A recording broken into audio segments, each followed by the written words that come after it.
Yurooo. This is how I'm looking. This is how I naturally look. Yeah. I just, woo. If you was with me right now, would you tell me something about how I look? No, you wouldn't, cause you wouldn't. I don't even need to explain. But if you was with me right now, you wouldn't even tell me how I look. You wouldn't even be like, boy, you got your hoodie on. Woo. But yeah, you know what I'm saying? Yeah, y'all already know what it is. It feel like I ain't been on this camera in a little minute. That boy arm hurt already. I ain't even started talking yet. I ain't even started charging yet. You know what I mean? Yeah, but I really want to see before I get all into all that. Damn. I be working on my words and I don't be want to ramble, but this is my vlog. I can talk how I want to talk. Yeah. Who want the elotes and the tamales? Who want the elotes and the tamales? You hear me? But yeah. Man. I'm gonna holler at y'all when I get to the next block. I ain't even gonna lie to you. Cause you hear that? Yeah, like I was saying. What was I saying? I know what I was saying. I was saying I'm starting to figure out what Planet Fit about. So boom. They telling me that I gotta pay on the 17th. And yeah, I know they automatically take the money out of my situation, so I'm looking like on the 17th, I'm like, damn, they ain't never charged me. The 18th, they still ain't charged me. The 19th.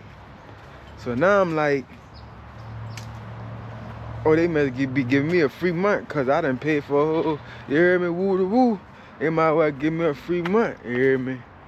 Then, all of a sudden, on the 20th, I checked, something just told me click upcoming transactions. I see Planet Fit. So I'm like, what that about? But now I'm starting to figure out what Planet Fit about. They got the charge. They're gonna disappear, all this.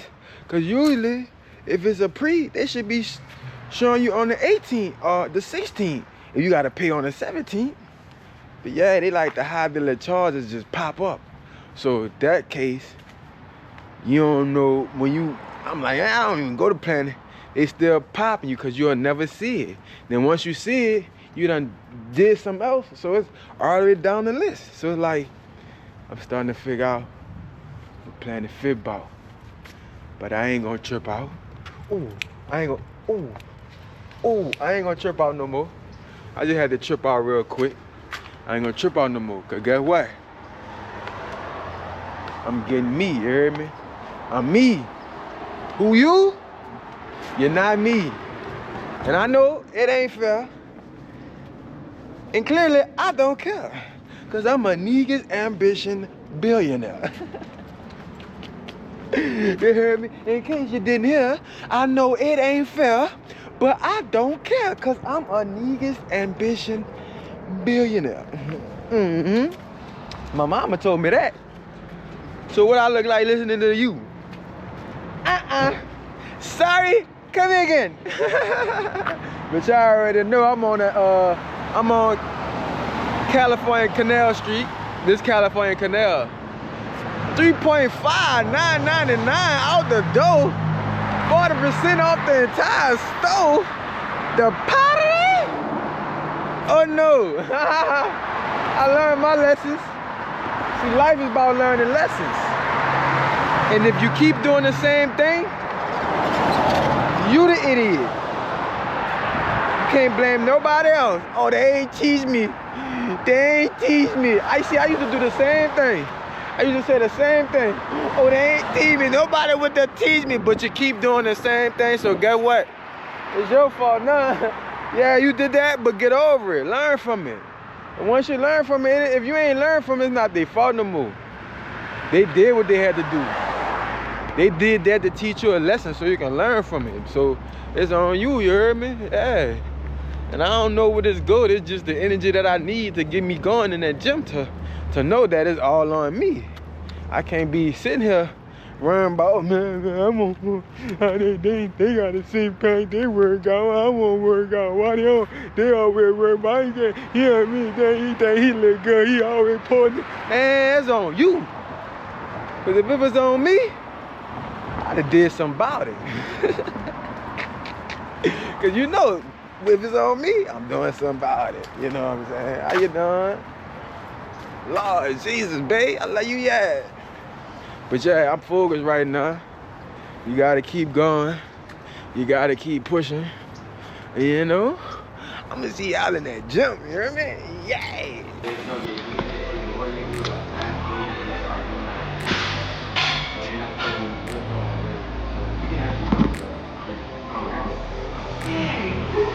Not ready.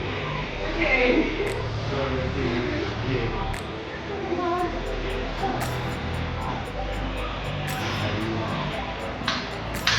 Good at the muscle.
You said, honey?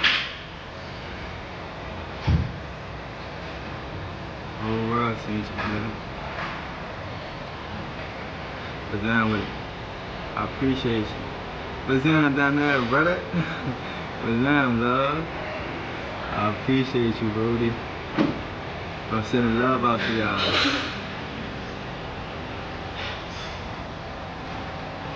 Tell Uncle Vic, tell Auntie Mine, tell Victoria, tell yourself, I love all y'all. You know it. They're cool. Working out, trying to stay in shape. You dig?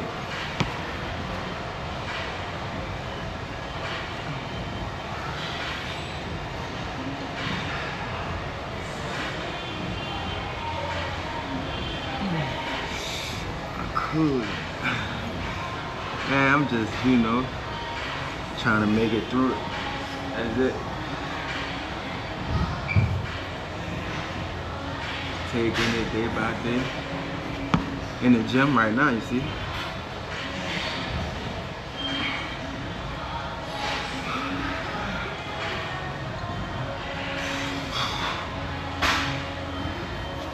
Exactly.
It lands at noon, but like.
This is something new for me, you know what I'm saying? It's a start. I just cut my avocado. This is my first time, not my first time having avocado, but my first time having my own avocado that I bought from the store, and then I had cut, as you can see. Got my chicken patties and my rice and my, you know, it's just, you know, this is when I start, and it's gonna, you know, revenge, yay. I'm gonna show y'all my meal when it's, yeah. Tonight, for my meal, tonight, I'm having avocado, rice, and some chicken. I don't know how many, whatever, woo-woo, but this is what I'm eating. Avocado, rice, and chicken. Girl. Wazzam.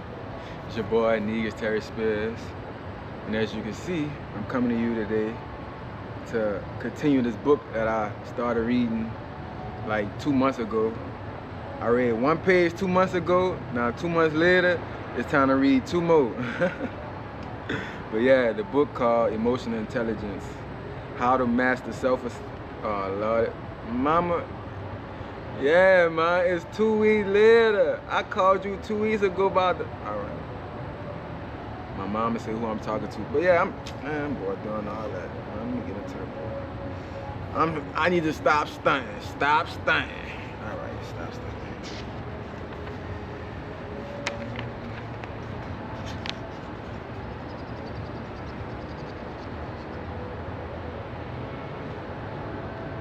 The Birth of Emotional Intelligence, an historical overview.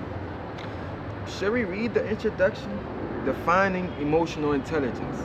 The concept of emotional intelligence, often abbreviated as L or EQ, emotional quotient. I think that's what it said. It is not a, we're not gonna do that today. Wait, hold on, man. I'm out of just, you hear me? That boy doing all that. The concept of emotional intelligence, often abbreviated as EL or EQ, emotional quotient, is not as recent as one might assume, though it is popularized, occurred in the last few decades. Its roots extend much deeper into the annals of psychological research. Woo! That one paragraph, Brody. I need to go back to, you smarter than a 5th grader, you hear me? But I know I could do this. The seed was planted in the 1930s when Edward Thorndike, an American psychologist, introduced the idea of social intelligence, the ability to understand and navigate social situations and relationships. The idea marked the first significant deviation from transitional and narrow understandings of intelligence, which focus primarily on cognitive abilities such as logical reasoning, and problem solving. Fast forward to the 1980s, psychologists begin exploring the dimensions of intelligence beyond the cognitive Howard Gardner theory of multiple intelligence reframed from our understanding of intelligence. I think if I slow the words down and I slow my reading down, I feel like I might get better. Like, you hear me? He proposed that intelligence is not a single static IQ score, but rather a dynamic array of different types of intelligence, including interpersonal and intrapersonal intelligence. These two types of intelligence closely resemble what we now understand as emotional intelligence. However, the term emotional intelligence was not formally introduced until 1990 when psychologist Peter Soviet and John D. Manning developing model that define his ability. Man, look here, bro. I don't got time, bro. I ain't gonna lie to you, bro.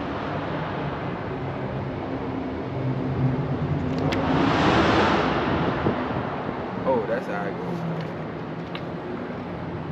My bad, bro.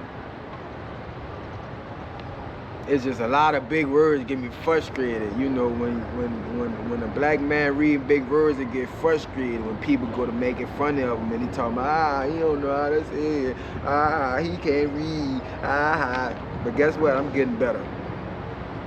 Emotional intelligence truly came to forefront of public consciousness in 1995 when scientist journalist Daniel Goleman published his groundbreaking book, Emotional Intelligence, Why It Can Matter More Than IQ. Goleman, it's Coleman, but it got a G. Like, is that Goleman? Goleman expanded on Silvio and Mayer's model and proposed that EQ was more significant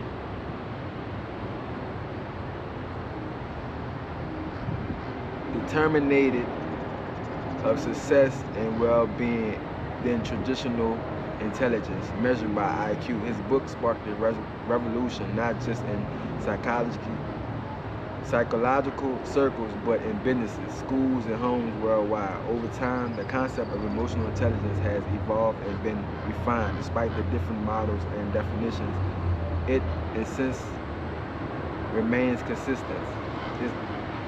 That boy said, its essence remain consistent. It's about recognizing, understanding, managing, and effectively using emotions in ourselves and others. Let's consider a practical scenario to illustrate this. Suppose you're in a team meeting at work and tension is rising over a disagreement about its project. An emotional intelligent person will recognize and manage that increasing frustration and notice that subtle signs of distress, other clenched jaws, impatient foot tapping, and avoiding eye contact.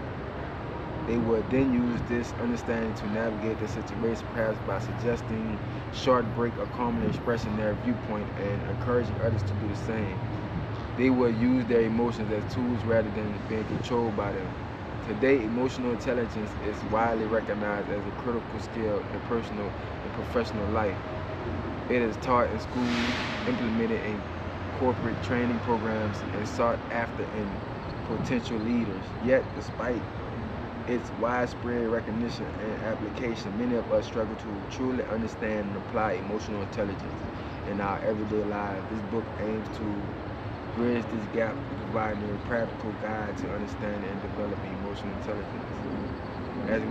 As we delve deeper into the subsequent chapters, we will explore the various components of emotional intelligence, EQ, learn how to enhance our own EQ, and discover how to apply these skills in real-life situations. We will uncover the path to understand and mastering our emotions.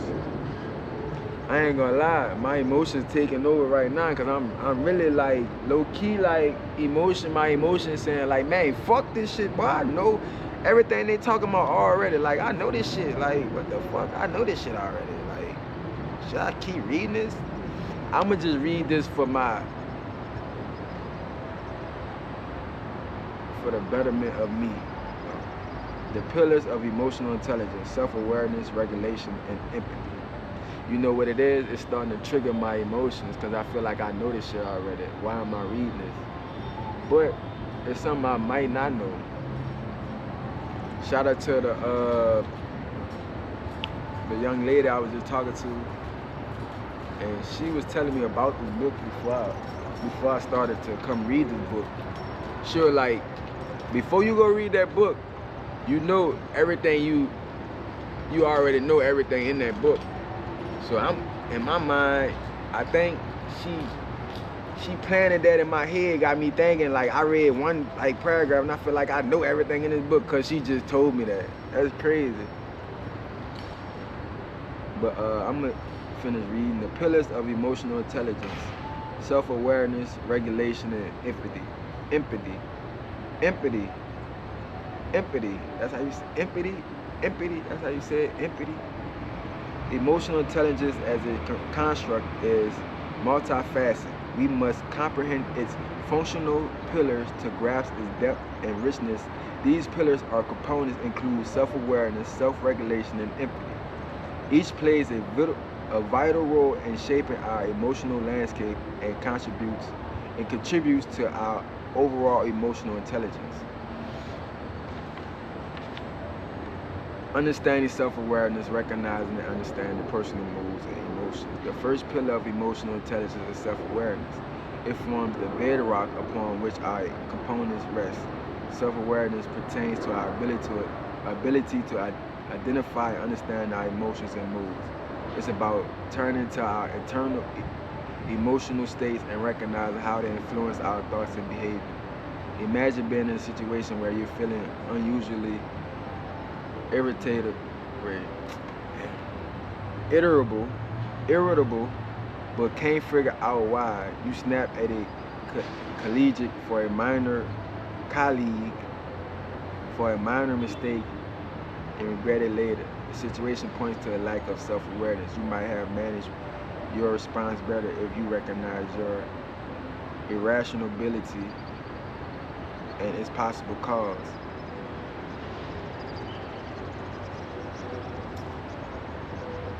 You might have managed your response better if you recognize your irrationality and its possible cause. To develop self-awareness, we need to cultivate a habit of introspective, observing our emotion without judgment. Mindful, a form of meditation focused on the present moment, can be a valuable tool and enables us to monitor our emotional state in real time, recognizing when we are feeling anxiety, excited, frustrated, or calm. Embracing embracing self-regulation, managing impulses, maintaining integrity, and taking responsibility. The second pillar of emotional intelligence is self-regulation. Once we can recognize and understand our emotions through self-awareness, the next step is to manage them effectively. Self-regulation is all about our ability to control our emotional responses instead of letting our emotions control us. Consider a situation where you're stuck in traffic, making you late for an important meeting. Their natural response might be to honk impatiently or lash out at other drivers, but with self-regulation, you could choose to remain calm, listen to some soothing music, or use the time to mentally prepare for the meeting. Here, you control your emotional response rather than letting the situation dictate it. Self-regulation also involves maintaining integrity and taking responsibility for our actions. It's about aligning our behaviors with our values, even in emotional charged situations. In the workplace, this could mean admitting a mistake instead of blaming others or resisting the urge to gossip about a colleague. The power of empathy. For some reason, that word not rolling off on me, like rolling off empathy. Like, I know it's sympathy. The third pillar of emotional intelligence is empathy. Empathy.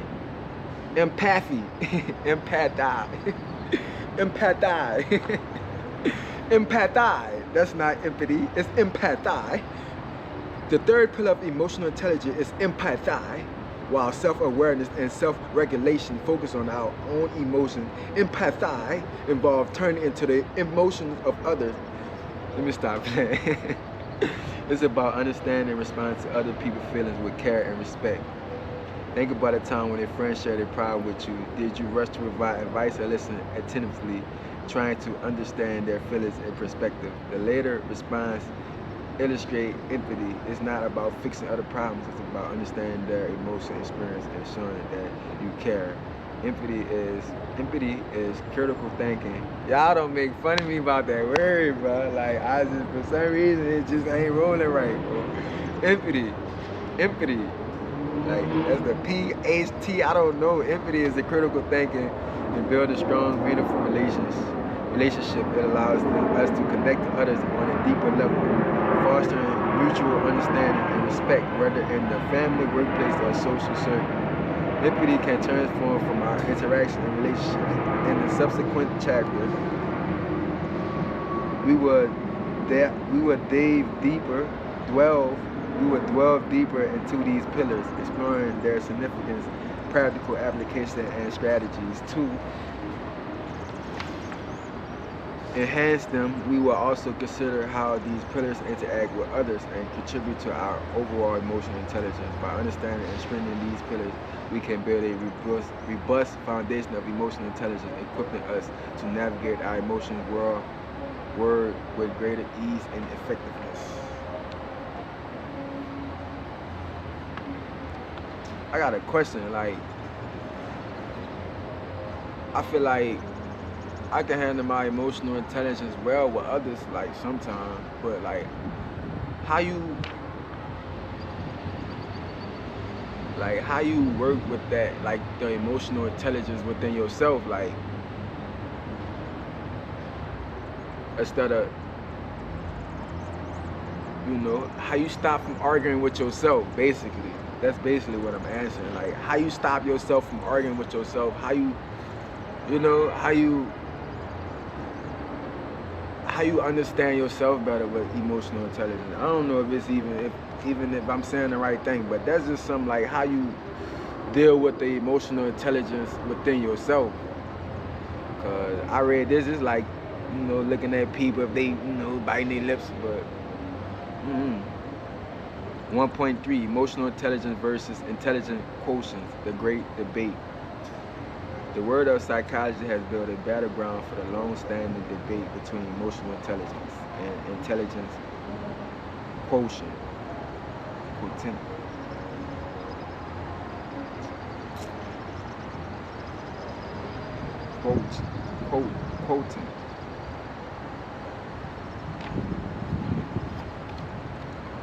That's one word. For many years, the spotlight was focused solely on IQ, a numeral measure of person's reasonable abilities. Oh Lord, that boy started getting nervous. For many years, the spotlight was focused solely on IQ, a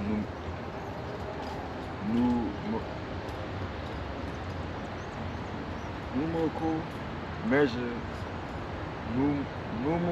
measure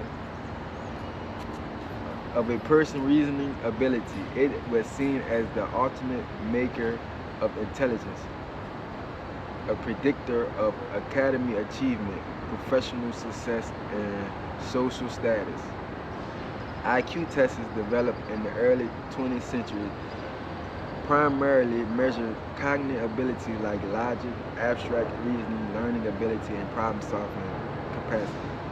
They have been used extensively in educational, professional settings to assess an individual intelligence level relative to others in the same age group. The premise was simple. The higher your IQ, the more intelligent you were considered to be. However, this traditional view of intelligence started to shift toward the end of the 20th century. The emergence of emotional intelligence offered a new perspective challenging the supremacy of IQ. EQ brought emotions into the equation, highlighting their role in our overall intelligence. How we manage our feelings, understand other emotions, and interact with people could be just as important, if not more, than our ability to solve complex problems or observe new information. This new view ushered in a new era in that boy about to start reading like the new view ushered in a new era in the understanding of intelligence, sparking what came to be known as the EQ versus IQ debate. The crux of this debate revolved around a central question: which is better predictor of success, EQ or IQ? To answer the question, let's consider an example. Imagine two individuals, John and Mary. John has an overall above average IQ, excels in solving complex mathematical problems, and has an impressive memory. However, he struggles with managing his emotions and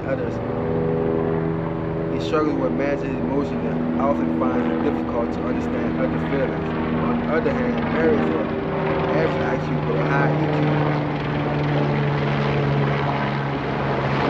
She is adapted to understanding and managing her emotions, empathize with others, and has excellent social skills. In this traditional view, John, with his high IQ, would be considered more likely to succeed. However, very high EQ could give her a significant edge in real-world scenarios.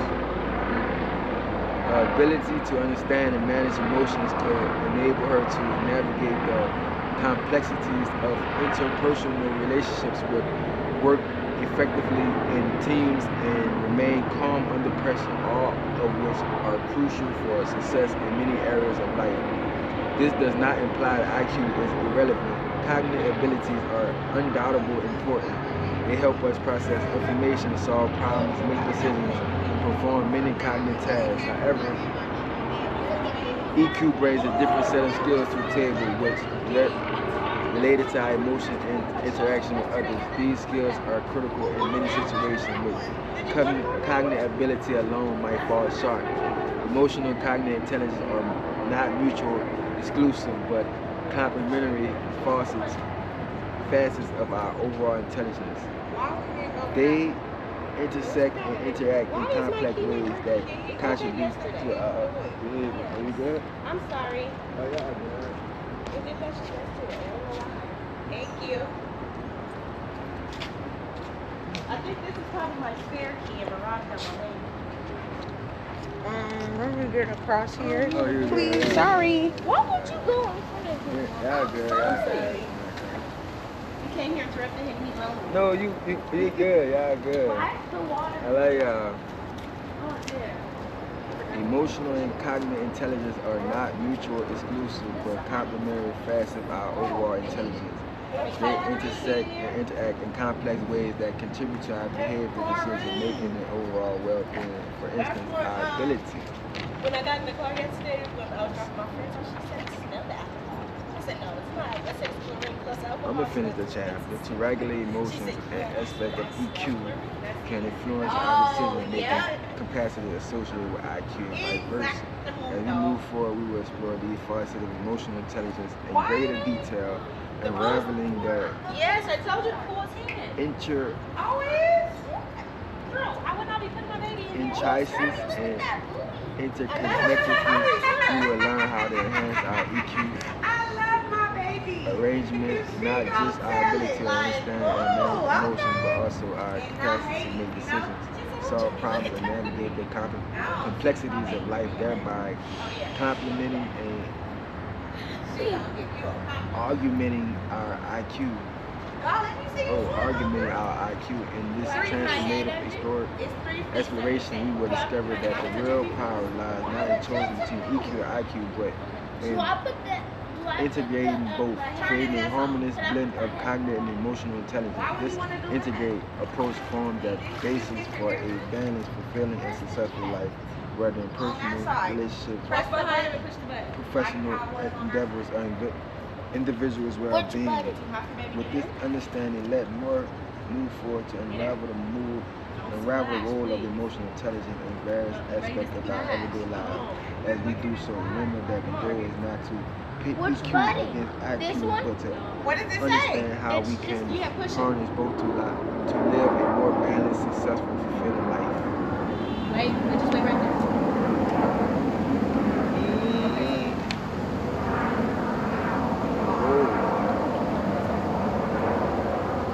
I just read 1.3. I said I was gonna read two pages, but I read a chapter, and you know I'm gonna get better. And this is day one. I gotta keep going, but it's the book, the emotional intelligence. And that's what it is. Ah.